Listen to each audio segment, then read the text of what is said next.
Good morning, everyone. Good morning. Good morning. Good morning. This is a very special day.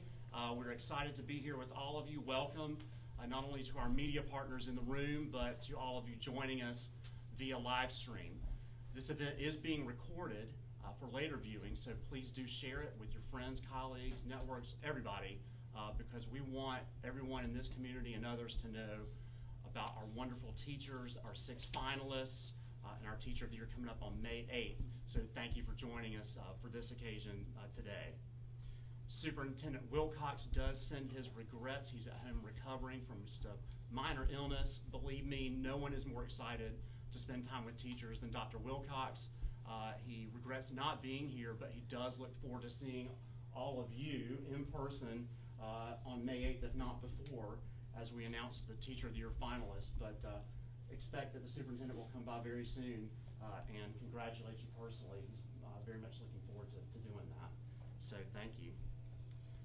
This morning, Chief Academic Officer Brian Kingsley will speak for Dr. Wilcox, followed by Chief Interim Human Resources Officer Gerri Parker, who is an executive on loan from Bank of America, and the district wants to again thank Bank of America for their continuing partnership and investment in leadership of the district.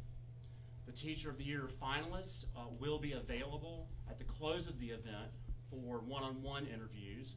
I will be available also if you have questions on other topics. I know there's other news out there, but this is about our teachers this morning with just a few notes that I'll share, and then we'll get started. First thing, last night our Board of Education unanimously passed a proposed budget for 2019-2020. Calls for investments in equity, in people, and in student supports, all of which are important to, I know, these finalists for our Teacher of the Year, but teachers and educators throughout the district. You can find more details about this proposed budget at ourkidsneedus.org. We look forward to continuing collaboration, partnership, and investment discussions with our partners on the Mecklenburg County Commission, with County Manager Diorio and her team, as we move forward together with the priority of doing what's best for kids, because our kids need us in this district. We have board members joining us. Chief Academic Officer Kingsley will recognize you in just one moment. And we have some of our district leaders available as well, our learning community superintendents who do the day-to-day work with some of you as teachers, with principals across the district. And we're so grateful to have you always in the room. On behalf of the 148,000 students and 19,000 employees, I want to thank the board for their leadership and dedication last night and always. I want to say that we also have launched a new podcast series at Hello CMS. Our first episodes are about equity, about our new curriculum. That is available on the CMS website, on iTunes, and on Spotify. We'll have a special episode featuring our Teacher of the Year finalists on Friday, and we look forward to sharing that with everyone. Today is the first of a recurring series of monthly media briefings that we will be hosting from the district. So we'll share details about scheduling for those media briefings very soon. Now I'm very pleased to celebrate, to show our gratitude, and to be inspired by our Teacher of the Year finalists as I introduce our Chief Academic Officer, Brian Kingsley, who will take it from there, and we look forward to a continuing great morning. Brian. Thank you, Tracy. Good morning. Good morning. Good morning. I want to thank our board chairwoman, chairperson, Mary McCrae, for being here representing the entire board here today. Really grateful that you're here supporting these incredible teachers that are here celebrating our entire profession today. It's a pleasure to be here, and I have the greatest privilege of introducing you some of the district's greatest teachers, the candidates for the 2019 Teacher of the Year in Charlotte-Mecklenburg schools. Before I introduce all of them individually, I'd like to say a few words about them collectively. One, you're incredible. Have had an opportunity to read about these young people. Hopefully I get a chance to visit them and see them in action relatively soon. Not only are all of you highly skilled, but each of you possess the will to cultivate great relationships with our children and with our families. And as a relatively new employee to Charlotte-Mecklenburg schools, I am so grateful to live and serve in a community that is blessed by having you in our industry and in our field. So just thank you for all that you do each and every day. Yeah. These 6 teachers reflect the diversity of CMS well. They are teachers from elementary, middle, and high schools. There are teachers of English, teachers of math, and teachers who work for and with exceptional children, and they're specialized and sometimes challenging learning needs. Our students in our district are what matters most, and these 6 teachers have a deep and demonstrated investment in our mission for public education to teach every student who comes to us, no matter what. Every one of our students deserves a great teacher. A kindergartner struggling through the terrifying first day of school, a middle school student making through the struggle of a transition from elementary school to middle school, and even a newly minted high school 9th grader navigating the first few days of high school. A senior who's trying to master calculus or computer science, all of them we know deserve a great teacher, one who can help them learn and grow so they're ready for the next step, even after high school. That's life. These 6 teachers are helping us meet the needs of our students every day. We recognize their great work today and every day thereafter by all supporting you and your collective colleagues, and with all of the immense great value that all of you provide. I'm going to introduce them now in alphabetical order by last name. Tyler Erb teaches math at Community House Middle School in the Southwest Learning Community.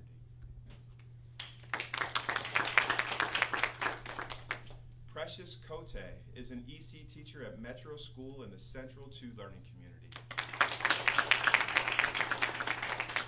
Cheryl Phelps teaches 10th grade English at West Charlotte High School in the Central 1 Learning Community. Nancy Pursley is an EC teacher at Huntersville Elementary in the Northwest Learning Community.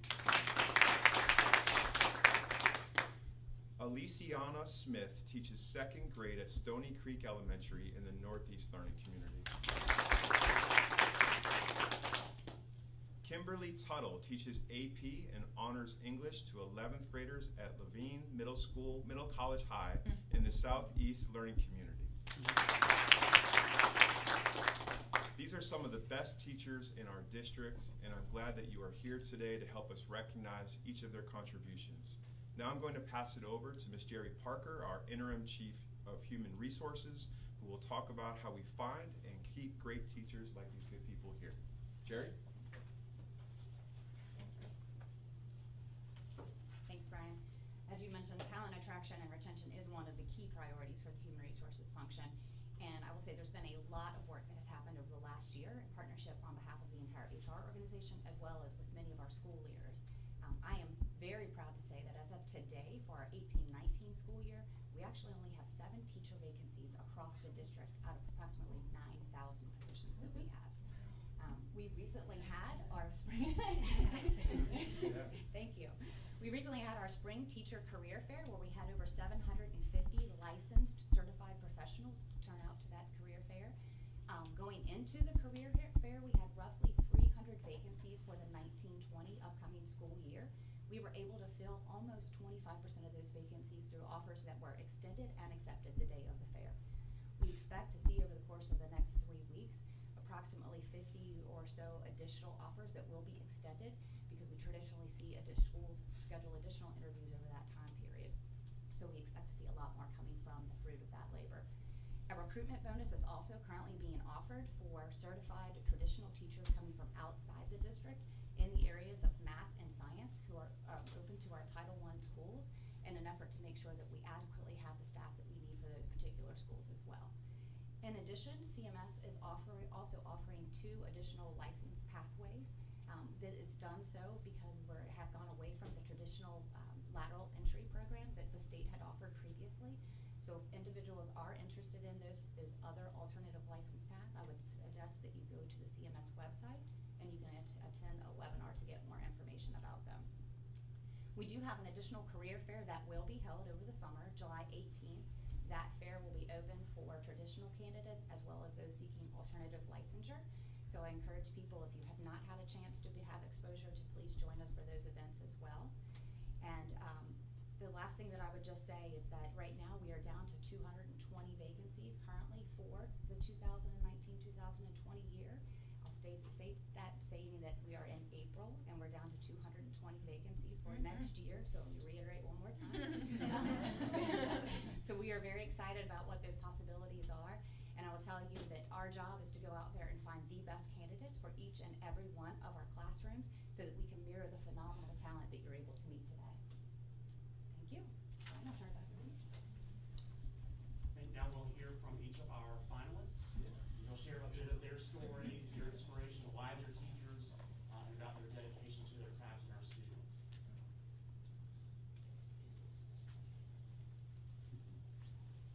How's it going? My name is Tyler Erb. I'm from Community House Middle School. My greatest cause is equity in the math classroom. When I first started teaching Math 2, which is an advanced class to 8th graders, I found that I had some brilliant students with parents who were able to enrich their kids to make them successful at math at a young age. And I knew that we had, with such a large school, I mean, we have 1,800 kids, we had the ability and the students that just hadn't been identified yet. So to kind of help them level the playing field, I started a math club with my 6th grade students to help them be able to achieve that kind of success. And with those students, we were able to get our Math 1 enrollment size in 7th grade from 35 students to 105 students. And so after a couple years of that, I knew that our community was able of doing more. So I reached out to our feeder elementary schools and worked with their talent development teachers to work with our 5th graders in the spring and see if they were capable of taking accelerated math classes in Community House. And I found that we were able to get a class of Math 1 in the 6th grade for the first time in our school's history. But I knew that we can do more, and this had to go outside of Community House. So I started, another one of my passions is math counts, and to help our team succeed, I started a math contest about 3 years ago to let local Charlotte schools kind of get a chance to compete right before the actual state contest. And we got to about 8 schools, but I knew we weren't reaching all the schools that could possibly handle this contest. So working with Rob Leichner, the middle grades math specialist, we were able to reach out to schools like McClintock Middle, James Martin, MLK, and have them compete for some of the first time in their math contests. And this allowed these students to have takeaway problems that were challenging that students can work on and get a chance to try to see some math outside of the classroom. But I wanted to go a little bit step further than that. So with a local UNCC professor, I do a math camp in the summer. His name's Dr. Ryder. And since we'd already reached out to these schools before, we figured we could offer up a full scholarship to some of their students so that way they could work and see some math in the summer. And these students would be able to bring this math back to their school and help kind of jumpstart their math program from within. And I guess the long and short of it is that equity means providing schools with the resources they need to succeed. And that's not going to look the same for every school, right? Certain schools are going to need more than others. And but we know that no matter what those students need and those schools need, the outcome can be the same: high levels of math achievement. And that's kind of my goal, because our students are capable of so much more than we give it credit for. We want the best for our students, our educators, and our community, and that's kind of my goal. And together, I think we can build a more equitable and better math program for Charlotte.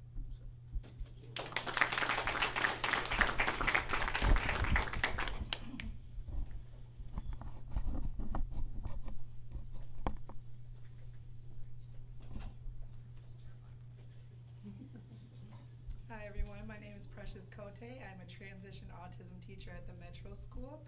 I've been teaching for 8 years, and I have taught self-contained inclusion and resource at various schools across 4 states. I've had the privilege to do Teach for America. I'm a South Louisiana 2009 Corps member alumni.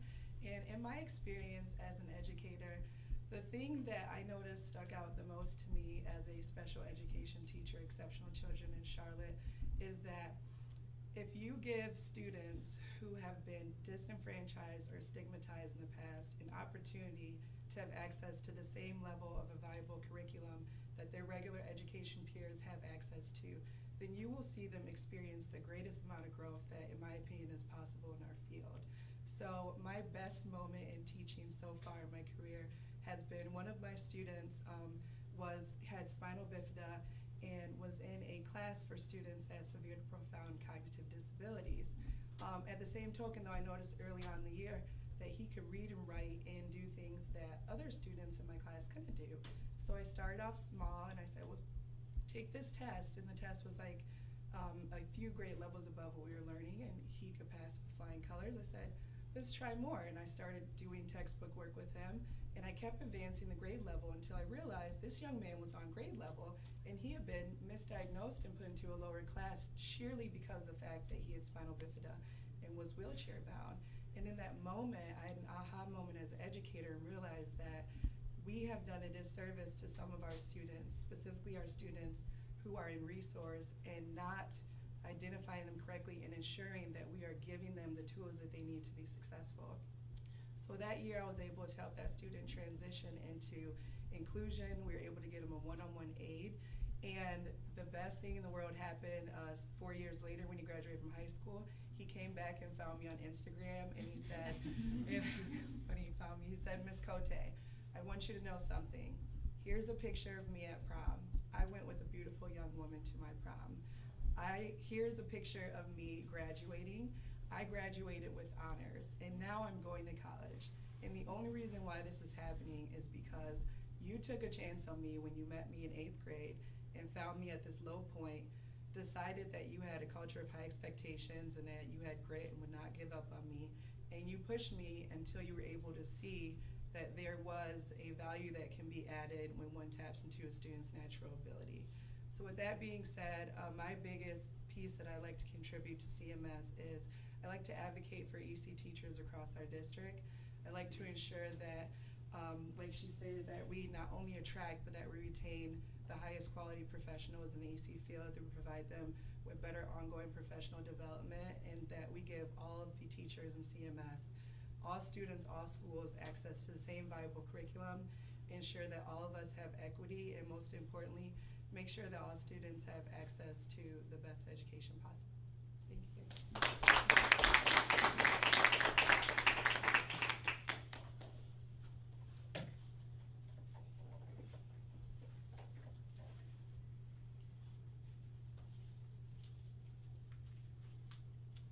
Good morning. My name is Cheryl Phelps, and I'm an English teacher from West Charlotte High School. Now, first of all, I want to acknowledge the great honor that it is to stand before you as one of your 6 finalists as Teacher of the Year for CMS. I come representing, first and foremost, West Charlotte High School and Central One Learning Community, but I am honored to represent these amazing teachers that I stand beside today.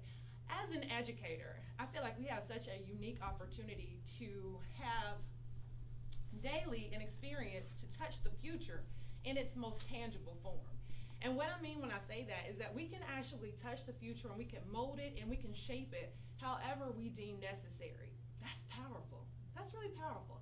As teachers, we hold such a grand power that in my book makes us superheroes.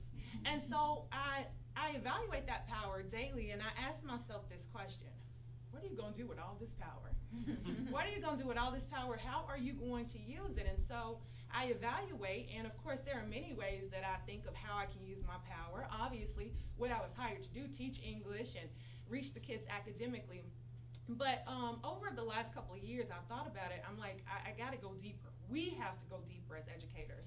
And so one way that I do that in my classroom is to not only address academic needs, but also to address the confidence, character, and marketable skills of my students. Some ways I do that is I implemented some growth charts that I created. And so instead of having my kids only focus on being proficient and making a certain grade, a certain letter grade, I have them focus on their growth. Where did you start and where can you go? And the results that I've seen in that are amazing. My kids chart their growth from assessment to assessment, and they also record their own personal reflections about how I can better help them and about how they can better improve and help themselves in the role that they played in their score. And when I look at the kids and I look at what we're building in that, we're building that confidence. They get more and more confident with every little bit of growth that they make. And also we're building the character trait of responsibility and a shared accountability between myself and the students. Another way that I implement building character, marketable skills, and confidence within my students is by an awards day that I implemented called Phelps Phenoms Awards Day. And on that awards day, scholars are acknowledged not only for academic achievements, but also for having those positive character traits like integrity, like compassion, and also for having marketable skills like leadership skills or good social skills and interpersonal skills. And so I build those up, and once again, that builds confidence. And I have to say that that's probably one of my greatest experiences as a teacher, having that awards day and seeing my scholars' faces light up when I recognize a skill or quality in them that I don't even know that they saw in themselves. So that's my goal. I want to spread this possibly across the district and maybe even across the state. I already have friends who've implemented the Awards Day program into their classrooms at other schools. And I want to start building not just smart scholars, but good people. Because when I think about what our future needs, that's what we need. We need the kids that can do the work and have the academic achievements, but we need good people, people with integrity, people who can lead, people who can communicate. And so that's something that if I could push, I would want to implement that on a larger scale, because when it comes down to it, I think that our educational system has taken on too much of a standardized testing drive for our kids, and I think that sometimes that exacerbates the inequities that exist. So we've got to start building these scholars up and letting them know that they have something to offer the world beyond just what's in the books, and we can play that up as well. And so when I think about the motto of CMS, every child, every day for a better tomorrow, that's what I go in my classroom and push for every single day. Thank you once again.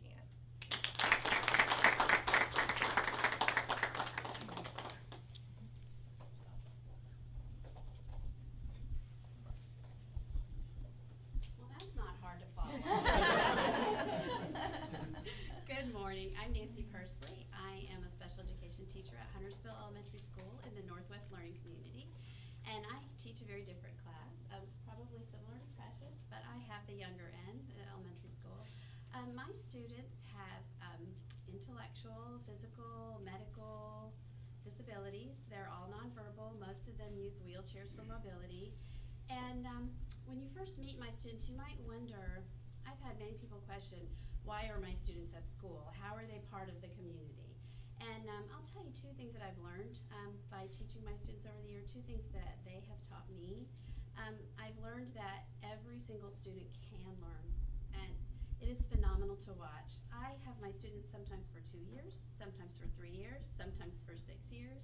So I have the privilege of getting to see that growth over a long period of time. You can't use a standardized test to measure the growth in my classroom. But as we watch my students learn to communicate, learn to express themselves to other people, you get to really see that growth. But I think the most important thing my students have taught me is really that every person needs a sense of belonging. We all need to feel a part of something bigger than ourselves. And I think every one of you in your car at some point has felt that need, like that you want to belong, you want to know what your part is, you want to be a part of something bigger than yourself. And my students have that exact same need. And so our goal at our school and in our learning community and in CMS is definitely to build that sense of community for our students. Our students will value learning when they know that they are a valued part of a community. And so it's our job as educators, it's my job every day when I go into the classroom to build that sense of community. I started my classroom and it kind of waves out through our school. And one way that I've done that with our kindergarten cohorts is because 5-year-olds, they're all about building. So with our kindergarten cohorts is we go in at the beginning of the year and I take some of my students and we get together and we just talk about differences and similarities. And I think this is a conversation that we could probably expand from kindergarten through the whole of our current culture. So we start by saying, what's different about what you see with my friend that came today and yourselves? And of course, they immediately, 5-year-olds have zero filter. So they immediately talk about, oh, she's got a trach, or she's in a wheelchair, or she has a nurse with her, or oxygen, or whatever's happening. So they immediately focus on the differences. Now, how often when you meet someone at the grocery store, at the library, do you immediately notice the differences that you see? They're a little strange, they're giving me a little vibe, maybe we don't have anything in common. But then the conversation turns because 5-year-olds are very inquisitive. And so we start talking about what are the similarities. And we find out that we all love PJ Masks and Paw Patrol. And we all love spaghetti. And we really love recess.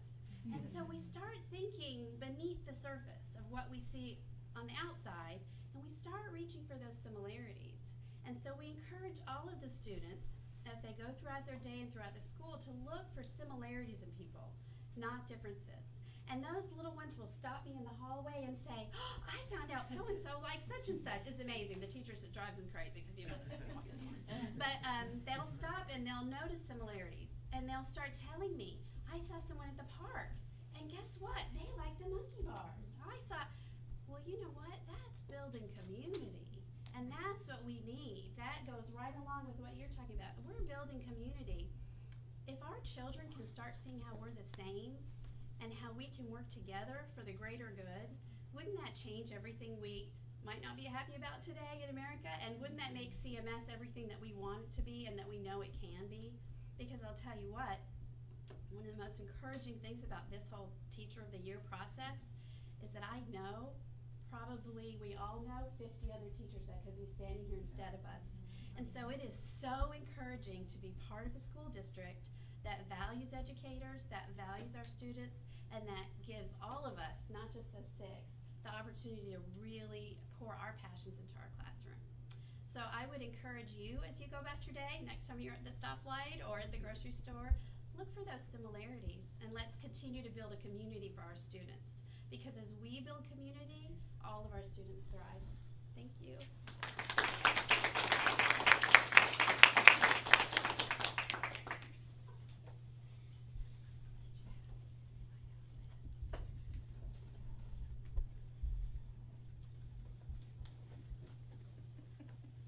Good morning. I'm Alicia Annasmith, and I am a 2nd grade literacy teacher at Stony Creek Elementary School.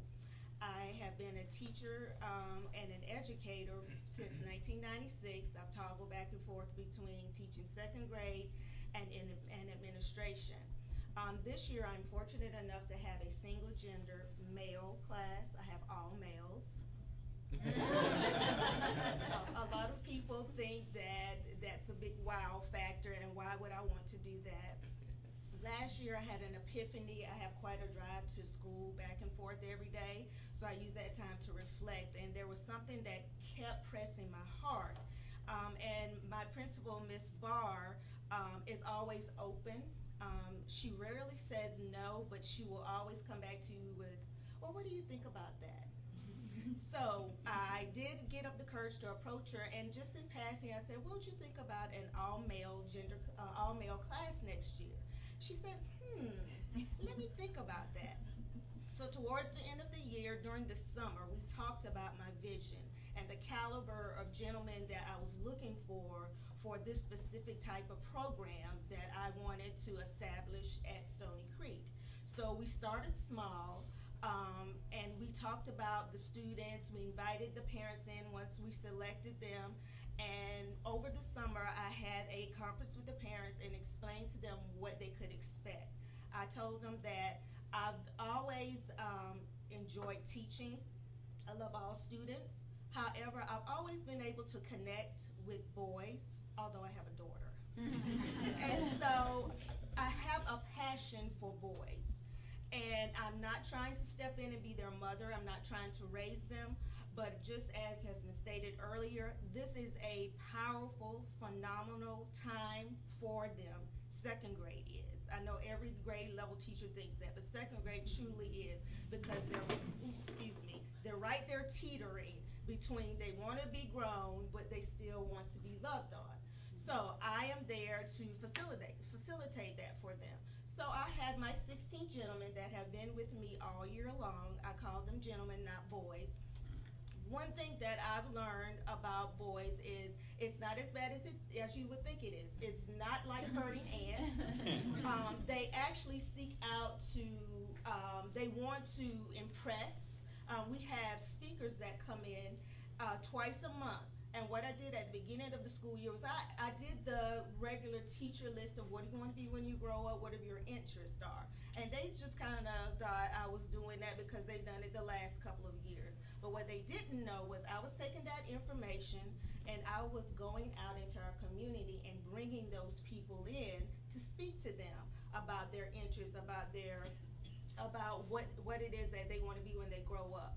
One thing that our speakers do is I asked them to speak around our core climate and culture aspects at Stony Creek, which we call the Essential Five. For example, like respect, being your best self.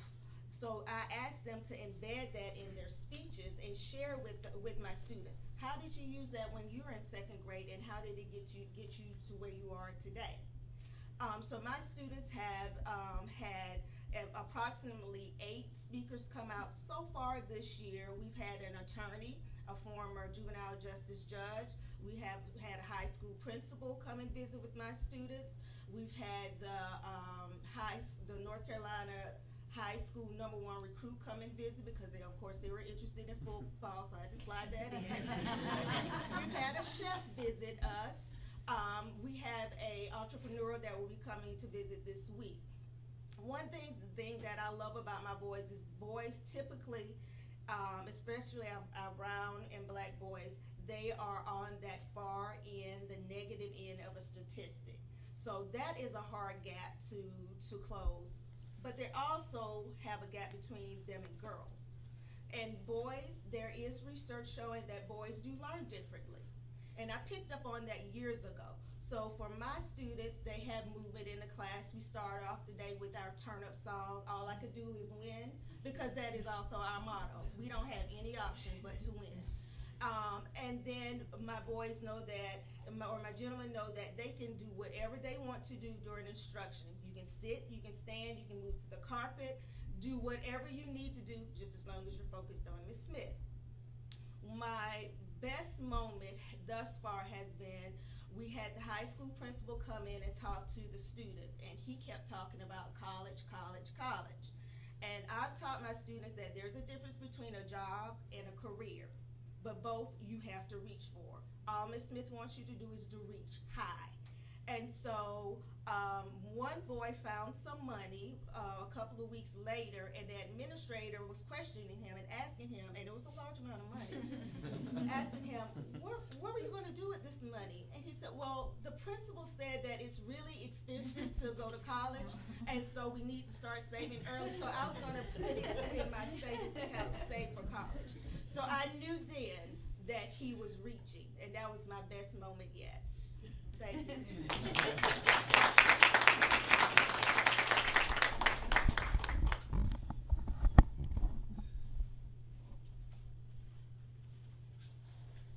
Good morning. My name is Kim Tuttle.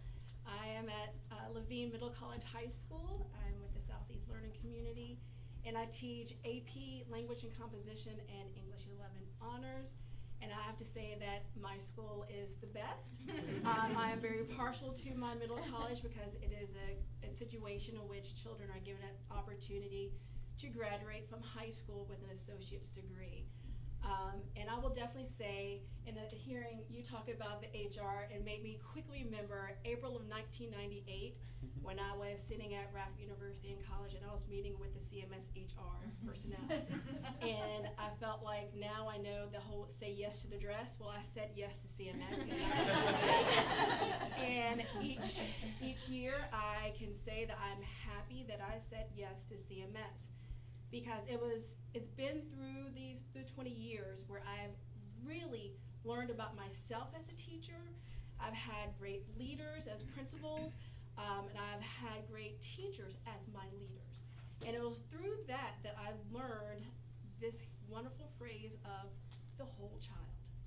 And that is where I really took on teaching the whole child.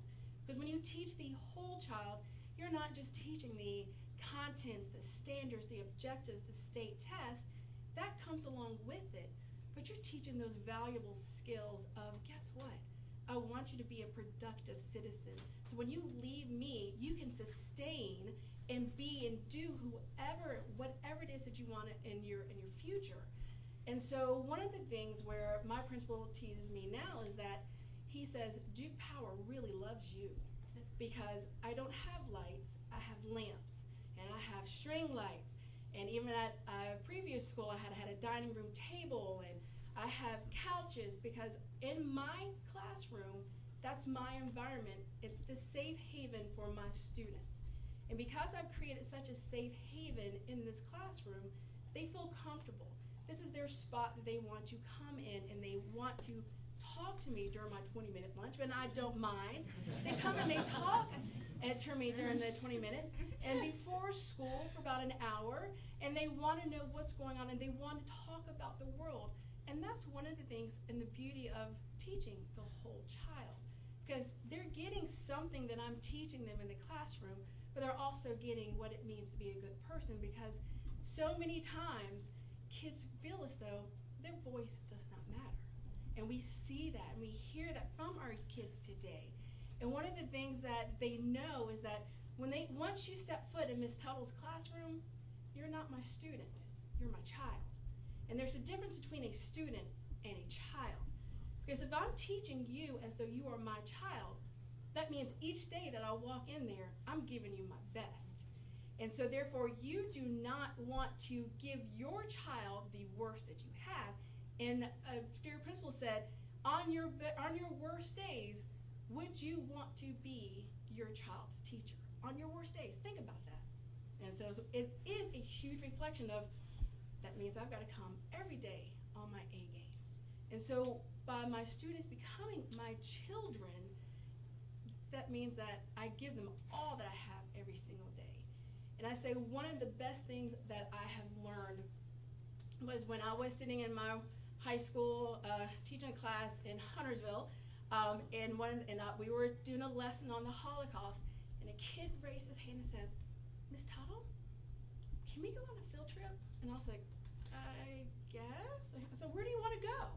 He's like, can we go to Germany? And I was like, yeah. And so I was like, well, was it, because we had just, thanks to Mayor Swain at the time, she got us in to see Elie Wiesel when he came to visit the last time here in Charlotte. And I said, okay, let's go to Germany. And that was, I didn't think that was possible, but we did. And we went on a trip into the best experience, and again, the whole child. And more than just the curriculum, what you teach in that book was when they were able to actually put their hands on the barracks of where Elie Wiesel once laid. And they were able to see, they were able to smell it, they were feel it, they were in that situation to say, that's what we read about. Yep, welcome, the book just came to life, right? And then when we stood at the Berlin Wall, and after we had already studied the speech from Ronald Reagan in our AP class, and we have to know the tone, style, voice, and diction. My AP kids are like, oh my gosh, if you say tone, style, voice, and diction one more time. But when they were able to stand right there at the Berlin Wall after they had just learned about Ronald Reagan saying, remember those famous lines?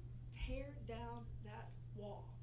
And they were able to see that wall is no thicker than that wall right there. And they're like, this is what divided people? This was the war? Yes, ma'am. Yes, sir. That is it.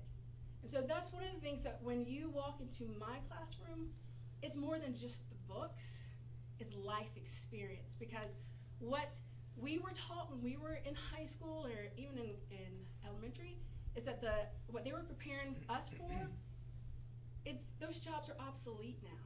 We're preparing and teaching kids today for jobs that have yet to be produced. And so, because who would have ever thought that now high school kids could get on YouTube and start videotaping themselves, and hey, you can make $1 million just by videotaping. So we are preparing, those are the students that we're teaching today. And that's one of the things we have to do is create a curriculum and bring literacy to life. Literacy is my passion. That is something I live for, because people say, well, literacy, that means, oh, only English teacher. Oh, no. Literacy is in everything that we do. When we are at the stop sign, when we read stop, hey, there's literacy, but also look at the body language of people. You're reading that, there's literacy. So literacy goes far beyond the textbook. And that is one of the things that, if I can impart on you, is that our children, they need us to be there for them, and their voice does matter. Right. Thank you. Oh, I do want to leave you with this, because this is what my students said, right? Because every day at the end of class, I always leave them with my class motto, and they said, Ms. Tuttle, make sure you teach this to them, all right? So each day we leave, and I say, be blessed, be safe, be wise, make good decisions. So I'm leaving it to you today. Be blessed, be safe, be wise, and make good decisions.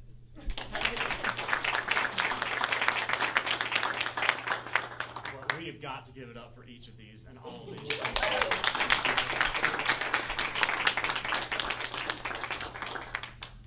Tyler, Precious, Cheryl, Nancy, Alicia, and Kimberly.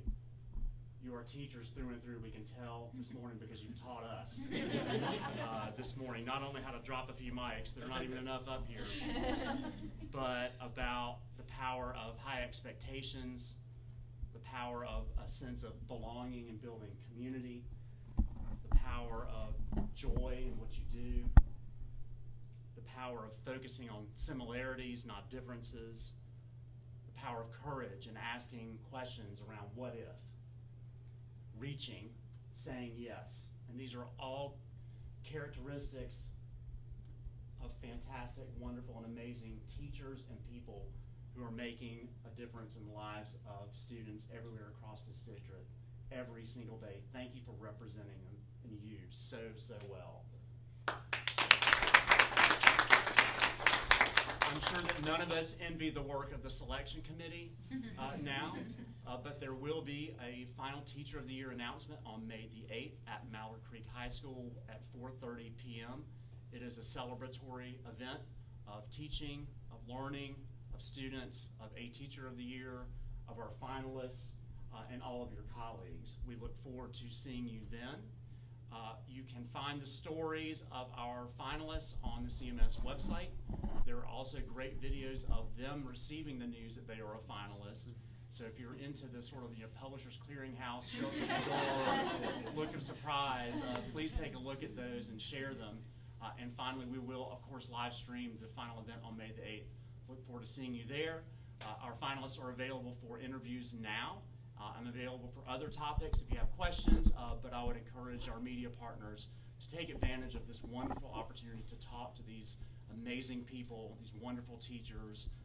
You idealize what is best about our district, about education, and I can only imagine what the students that you are both fortunate and blessed with to teach every day must go home and talk about, and what they must become later on, given the sharing of your strengths and your talents. So thank you again. We'll see you soon.